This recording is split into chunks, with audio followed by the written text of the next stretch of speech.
I've got on the line a journalist extraordinaire, a storyteller, and co-founder of Food For Mzansi, Ivor Price. He is a man that has just been, for many years, deeply committed to amplifying the voices of those who feed the nation. Ivor, a pleasure to have you on Channel Africa. Welcome to Planting the Seed. Thank you so much. It's actually my first time on the show. I feel really honored. Thank you. A pleasure to talk to you.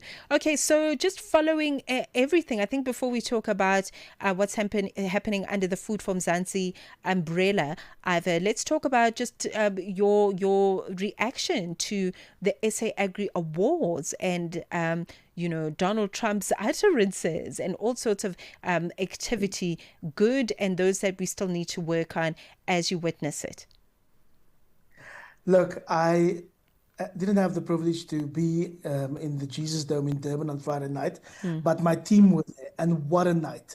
Yeah. I was following every movement on social media, and I'm really, really proud of the South African Agricultural Awards presented in partnership with AgriSeta and what they achieved. Did you know that there were 3,000 people in that dome on Friday night celebrating all things agriculture? They came from Yeah. all parts of South Africa. It was difficult to even find flights going there. So yeah, it stands in stark contrast to some of the utterances made by President Donald Trump about the nation.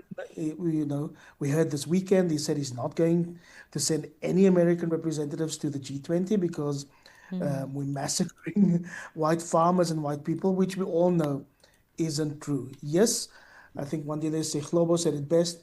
We've got a crime problem, a serious crime problem in this nation, but there's no substance or factual evidence to say that white farmers are being targeted. We've got a bigger crime problem, and it's not necessarily a white problem. Absolutely, absolutely. Okay, we're 8 minutes into 1 p.m. in Central African time. Ivor Price joining me in his capacity as the co-founder of Food For Mzansi, a wonderful platform for storytelling and also really just capturing the spirit of our agricultural community here in South Africa and in other parts of the continent. Ivor, let's talk about the upcoming Soul to Soil event. I feel so honored to be part of it. I know that it gathers a lot of very important women, but we're looking at women that are working in government institutions, women that are leading spaces of transformation. Women from the Land Bank are going to be there. Farmers are going to be there, and others. Talk to us about putting this together and what was what underpins, what you would like the desired outcome of this gathering to be. This is actually the third time that we'll be presenting Soul to Soil. It's an annual brunch, but I have to tell you, it's much more than a brunch. It's an incubator of ideas, networking, and inspiration for women shaping food security. It will be held on Wednesday morning at Klein Kaap Boutique Hotel. It's in Centurion in Gauteng. And as you said, it's all about celebrating women in agribusiness, women in farming across South Africa and this continent, really. Women are leading farms, they're leading agribusinesses, they're leading innovation, and their voices must simply be amplified. So, recognizing their achievements inspire young women to pursue agriculture and strengthen our sector overall. And we've got such an exciting lineup of speakers, panelists. Honored to have you there for starters. And also Vuyiso Ramakgopa. She's the very dynamic MEC for Agriculture in Gauteng. She'll deliver this year's keynote address, sharing her vision for women's empowerment and transformation in agriculture. And if you don't mind, I'd love to share some of the incredible other speakers, women on the panel. Please, Leona yes. Archery. Leona is the CEO of the Agricultural Development Association, AGDA, in South Africa. She's a former acting director general of the Department of Agriculture. And I can tell you in this country, you've got to break a couple of glass ceilings to even become a DG. So Leona has walked that journey. She'll be chatting to us about leadership, innovation, the ripple effect of women-led businesses, and of course, the incredible work done by AGDA. We've got Dr. Konanani Lipatsi. She's the deputy chair of the Agricultural Research Council Board. All things plant production, research, agribusiness strategy. Also a farmer at heart. She knows what it takes to be in the land. We've got Alna Skuman from Skuman Boerdery. Her husband, Kali Skuman, is the Mm, founder of one of the biggest farming businesses in this country. But Alna mm, has been by his side, building alongside Kali. She'll reflect on sustainable, value-driven family farms that can empower workers and communities, and tell us about the incredible work they're doing there. Lucius Motlong is the founder of Lakmo Wines. It's a black-owned wine brand in this country. She'll share more about their journey crafting wines that honor African heritage, elevate women in a very male-dominated industry, alongside Apuwi Nkasana. She's a master brewer, similar journeys. Rebecca Palazzi from Land Bank, all things driving finance solutions, support for women in agribusiness. Says, and of course, we honor that the conversation will be steered by you yourself, also doing groundbreaking work for women in the space. Man, it's such an honor and a privilege.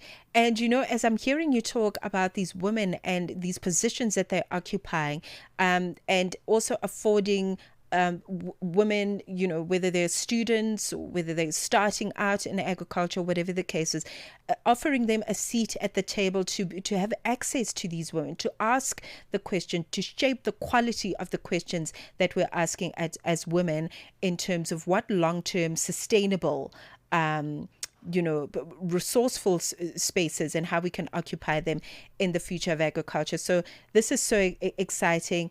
I also, as you and I were preparing for this conversation, Ivor, we're talking about how it's not only the soul to soil, but of course there is a climate change and agri summit that's also going to be happening under the Food for Mzansi umbrella at the UJ Soweto campus.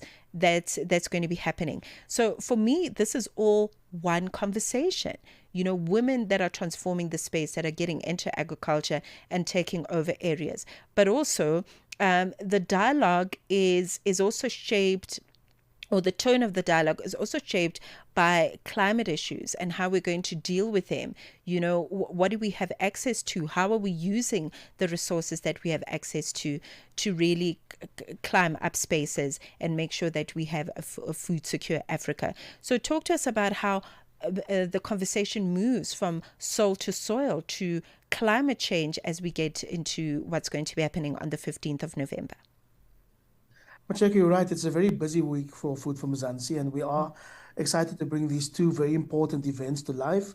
Soul to Soil, we just spoke about, but the Emergency Summit on Climate Change and Agriculture will tackle policy and how innovation are shaping the future of our food systems. Mm-hmm. And while these two events may seem very different, they're connected by one simple idea, and that is to build a resilient, inclusive, and future-ready agriculture sector in South Africa. Both events aren't just moments on a calendar. They are part of a movement focused on collaboration. It's a movement focused on knowledge sharing and recognizing those driving real change on our farms and in our communities. So, this summit on climate change in agriculture is all about the human story behind climate action. Climate change is one of our core pillars at Food for Mzansi. Mm. It's something we tackle a couple of times per week because we tell so many stories about real life impact on climate change. Agriculture is already at the front line of it, from unpredictable rains to heat waves to pests to floods. South African farmers are feeling the effects of climate change every single day.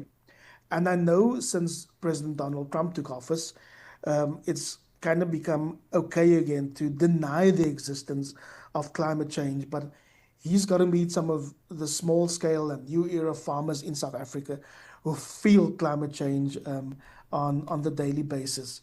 An exciting lineup of speakers. Very honored to have Sipiwe Sitole, one of my favorite farmers. She's the founder of African Marmalade, Yeah. and she's all about turning indigenous crops into climate resilient farming opportunities Mm. and empowering smallholders. Amadumbe, many of these crops that we grew up with, but kind of shy to farm, but also because there isn't markets for it. They're actually the answer to many of our climate change problems. It will be hosted at UJ, which is also the home of one of my favorite humans, Dr. Nadia Malan. He's a lecturer at UJ, but he's the founder of Izindaba Zokudla. It's a Soweto-based farmers lab, been going for a few years, all about urban agricultural innovations with so many touch points to climate resilience and farming. And yes, incredible woman part of the panel too, Dr. Andrea Kamfer. You know, we've been following her long before she even completed a PhD. She's now with Standard Bank. She's a climate change expert, and she'll be sharing more about climate smart practices and carbon markets. I'm excited to see Emil Jordan in action. He's the founder, well, no, the general manager of Mythos SA. Right. It's a platform that uses precision data to adapt to unpredictable weather. We've got other researchers too. Bukhle Dube is from the National Agricultural Marketing Council. He'll be sharing specifically about climate shocks reshaping South Africa's wheat sector. And then lastly, Ernest Makua from Red Meat Industry Services about strengthening the red meat value chain is being done through traceability and disease monitoring. And we know across the globe, a lot of fingers are being pointed at cows and the red meat industry when it comes to climate change. And Ernest is there to tell the other side of the story, whilst not shying away of the real impact. All right. If you just started listening, we are 17 minutes into 1 p.m. Central African time on the line with Ivor Price. He is a journalist, a very committed storyteller, co-founder of Food For Mzansi. We really are talking about the space of Food For Mzansi and how it's opening its platform for very important engagements between women, you know, in as they form part of agriculture, and of course with the Soul to Soil branch that we're talking about, and also the upcoming climate summit. Let's take a quick promo break. We'll be right back.